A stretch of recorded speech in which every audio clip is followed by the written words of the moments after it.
Alors, imaginons par exemple, la Chine envahit Taïwan, la production taïwanaise de semi-conducteurs serait en danger. Est-ce que du coup cette relocalisation sur le territoire américain est aussi une façon de se mettre à l'abri de la Chine?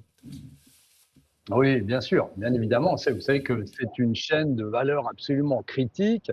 On sait, les semi-conducteurs, hein, on est vraiment dépendant des semi-conducteurs, on est dépendant de Taïwan, donc on est dépendant indirectement de la Chine. En plus, si on fait revenir sur le sol américain à la création de semi-conducteurs, ça va créer des emplois qualifiés, ça va sécuriser les investissements industriels de long terme. Alors évidemment, on est dans une situation où il y a, vous parliez d'une potentielle intervention de la Chine à Taïwan, on a une vulnérabilité géopolitique qui est assez évidente, un risque chinois, et puis aussi, bien évidemment, la volonté d'être indépendant pour les États-Unis. Et ça, c'est la chose la plus importante. Donald Trump l'a mis en avant. Il ne veut plus dépendre des autres et dépendre seulement des entreprises aux États-Unis, avec Intel notamment, mais aussi avec, comme on l'a vu, TSMC, qui reviendrait sur le sol américain. Oui, Intel qui publiera ses résultats la semaine prochaine, d'ailleurs ce sera jeudi la semaine prochaine. Donald Trump veut réindustrialiser, sauf qu'il est lui-même peut-être en train de devenir le premier obstacle à cette réindustrialisation, John. Il envisage, Donald Trump,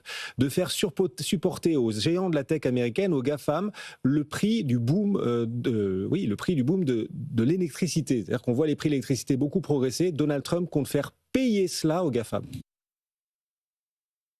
Oui, puis on sait qu'on est quand même à 10 mois des élections de mi-mandat aux États-Unis, donc tout ce qui touche à l'américain, que ce soit les prix à la pompe ou que ce soit l'électricité, il faut essayer de les combattre. Vous l'avez dit, le coût de l'énergie, c'est le talon d'Achille des data centers. On en a déjà assez parlé ensemble. Et évidemment, qu'est-ce qui va se passer?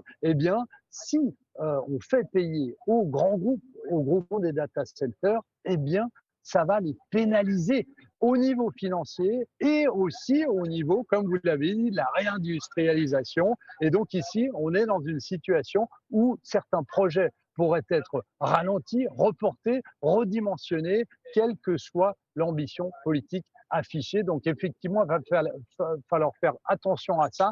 D'un côté, on soigne, on essaye de soigner